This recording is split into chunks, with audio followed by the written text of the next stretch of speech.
کعب نے رسول اللہ کی خدمت میں آ کر عرض کیا، یا رسول اللہ، فلاں شخص معاذ بن جبل لمبی نماز پڑھاتے ہیں، اس لیے میں جماعت کی نماز میں شریک نہیں ہو سکتا، کیونکہ میں دن بھر اونٹ چرانے کی وجہ سے رات کو تھک کر چکنا چور ہوتا ہوں اور طویل قرات سننے کی طاقت نہیں رکھتا۔ ابو مسعود راوی کہتے ہیں کہ اس دن سے زیادہ میں نے کبھی رسول اللہ صلی اللہ علیہ وسلم کو وعظ کے دوران اتنا غضبناک نہیں دیکھا۔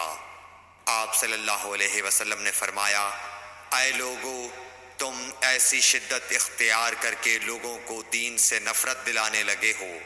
سن لو، جو شخص لوگوں کو نماز پڑھائے تو وہ ہلکی پڑھائے، کیونکہ ان میں بیمار، کمزور اور حاجت والے سبھی قسم کے لوگ ہوتے ہیں۔ صحیح بخاری حدیث نمبر 90۔ ایک شخص عمیر یا بلال نے رسول اللہ صلی اللہ علیہ وسلم سے پڑی ہوئی چیز کے بارے میں دریافت کیا۔ آپ نے فرمایا، اس کی بندھن پہچان لے، یا فرمایا کہ اس کا برتن اور تھیلی کو پہچان لے، پھر 1 سال تک اس کی شناخت کا اعلان کراؤ، پھر اس کا مالک نہ ملے تو اس سے فائدہ اٹھاؤ، اور اگر اس کا مالک آ جائے تو اسے سونپ دو۔ اس نے پوچھا کہ اچھا، گمشدہ اونٹ کے بارے میں کیا حکم ہے؟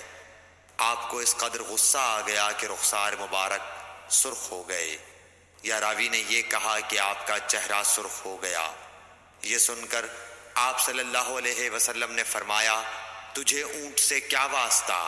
اس کے ساتھ خود اس کی مشق ہے اور اس کے پاؤں کے سم ہیں، وہ خود پانی پر پہنچے گا اور خود پی لے گا اور خود درخت پر چرے گا، لہذا اسے چھوڑ دو یہاں تک کہ اس کا مالک مل جائے۔ اس نے کہا کہ اچھا، گمشدہ بکری کے بارے میں کیا ارشاد ہے؟ آپ نے فرمایا، وہ تیری ہے یا تیرے بھائی کی، ورنہ بھیڑیے کی غذا ہے۔ صحیح بخاری حدیث نمبر 91۔ رسول اللہ صلی اللہ علیہ وسلم سے کچھ باتیں دریافت کی گئیں کہ آپ کو برا معلوم ہوا، اور جب اس قسم کے سوالات کی آپ صلی اللہ علیہ وسلم پر بہت زیادتی کی گئی تو آپ کو غصہ آ گیا۔ پھر آپ نے لوگوں سے فرمایا، اچھا، اب مجھ سے جو چاہو پوچھو۔ تو ایک شخص نے دریافت کیا کہ میرا باپ کون ہے؟ آپ نے فرمایا، تیرا باپ حذافہ ہے۔ پھر دوسرا آدمی کھڑا ہوا اور اس نے پوچھا کہ یا رسول اللہ، میرا باپ کون ہے؟ آپ نے فرمایا کہ تیرا باپ سالم شیبہ کا آزاد کردہ غلام ہے۔ آخر حضرت عمر رضی اللہ تعالی عنہ نے آپ کے چہرہ مبارک کا حال دیکھا تو عرض کیا، یا رسول اللہ، ہم ان باتوں کے دریافت کرنے سے جو آپ کو ناگوار ہوں اللہ تعالی سے توبہ کرتے ہیں۔ صحیح بخاری حدیث نمبر 92۔ ایک دن رسول اللہ صلی اللہ علیہ وسلم گھر سے نکلے تو عبداللہ بن حذافہ کھڑے ہو کر پوچھنے لگے کہ حضور، میرا باپ کون ہے؟ آپ نے فرمایا، حذافہ۔ پھر آپ نے بار بار فرمایا کہ مجھ سے پوچھو۔ تو حضرت عمر رضی اللہ عنہ نے دو زانو ہو کر عرض کیا کہ ہم اللہ کے رب ہونے پر، اسلام کے دین ہونے اور محمد صلی اللہ علیہ وسلم کے نبی ہونے پر راضی ہیں، اور یہ جملہ 3 مرتبہ دہرایا۔ پھر یہ سن کر رسول اللہ صلی اللہ علیہ وسلم خاموش ہو گئے۔ صحیح بخاری حدیث نمبر 93۔ نبی اکرم صلی اللہ علیہ وآلہ وسلم جب سلام کرتے تو 3 بار سلام کرتے، اور جب کوئی کلمہ ارشاد فرماتے تو اسے 3 بار دہراتے، یہاں تک کہ خوب سمجھ لیا جاتا۔ صحیح بخاری حدیث نمبر 94۔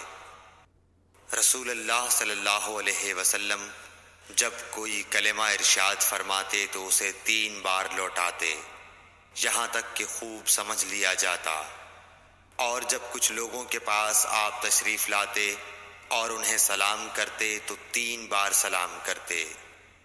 صحیح بخاری حدیث نمبر 95۔ عبداللہ بن عمر رضی اللہ عنہ کہتے ہیں کہ ایک سفر میں رسول اللہ صلی اللہ علیہ وسلم ہم سے پیچھے رہ گئے، پھر آپ ہمارے قریب پہنچے تو عصر کی نماز کا وقت ہو چکا تھا یا تنگ ہو گیا تھا اور ہم وضو کر رہے تھے۔ ہم اپنے پیروں پر پانی کا ہاتھ پھیرنے لگے تو آپ نے بلند آواز سے فرمایا کہ آگ کے عذاب سے ان ایڑیوں کی جو خشک رہ جائیں خرابی ہے۔ یہ 2 مرتبہ فرمایا یا 3 مرتبہ؟ صحیح بخاری حدیث نمبر 96۔ رسول اللہ صلی اللہ علیہ وسلم نے فرمایا کہ 3 شخص ہیں جن کے لیے دگنا اجر ہے۔ ایک وہ جو اہل کتاب سے ہو اور اپنے نبی پر اور محمد صلی اللہ علیہ وسلم پر ایمان لائے۔ دوسرے وہ غلام جو اپنے آقا اور اللہ دونوں کا حق ادا کرے۔ اور تیسرے وہ آدمی جس کے پاس کوئی لونڈی ہو جس سے شباشی کرتا ہے اور اس کو تربیت دے تو اچھی تربیت دے، تعلیم دے تو عمدہ دے، پھر اسے آزاد کر کے اس سے نکاح کر لے تو اس کے لیے دگنا اجر ہے۔ صحیح بخاری حدیث نمبر 97۔ نبی صلی اللہ علیہ وسلم ایک مرتبہ عید کے موقع پر مردوں کی صفوں میں سے نکلے اور آپ کے ساتھ بلال رضی اللہ تعالی عنہ تھے۔ آپ کو خیال ہوا عورتوں کو خطبہ اچھی طرح نہیں سنائی دیا تو آپ نے انہیں علیحدہ نصیحت فرمائی اور صدقے کا حکم دیا۔ یہ واز سن کر کوئی عورت بالی اور کوئی عورت انگوٹھی ڈالنے لگی اور بلال رضی اللہ تعالی عنہ اپنے کپڑے کے دامن میں یہ چیزیں لینے لگے۔ صحیح بخاری حدیث نمبر 98۔ حضرت ابو ہریرہ رضی اللہ تعالی عنہ نے عرض کیا، یا رسول اللہ، قیامت کے دن آپ کی شفاعت سے سب سے زیادہ سعادت کسے ملے گی؟ تو رسول اللہ صلی اللہ علیہ وسلم نے فرمایا، اے ابو ہریرہ، مجھے یقین تھا کہ تم سے پہلے کوئی اس کے بارے میں مجھ سے دریافت نہیں کرے گا، کیونکہ میں نے حدیث کے متعلق تمہاری حرص دیکھ لی تھی۔ سنو، قیامت کے دن سب سے زیادہ فیضیاب میری شفاعت سے وہ شخص ہوگا جو سچے دل سے یا سچے جی سے لا الہ الا اللہ کہے گا۔ صحیح بخاری حدیث نمبر 99۔ رسول اللہ صلی اللہ علیہ وآلہ وسلم نے فرمایا کہ اللہ علم کو اس طرح نہیں اٹھا لے گا کہ اس کو بندوں سے چھین لے، بلکہ وہ پختہ کار علماء کو موت دے کر علم اٹھائے گا، حتیٰ کہ جب کوئی عالم باقی نہیں رہے گا تو لوگ جاہلوں کو سردار بنا لیں گے، ان سے سوالات کیے جائیں گے اور وہ بغیر علم کے جواب دیں گے، اس لیے خود بھی گمراہ ہوں گے اور لوگوں کو بھی گمراہ کریں گے۔ صحیح بخاری حدیث نمبر 100۔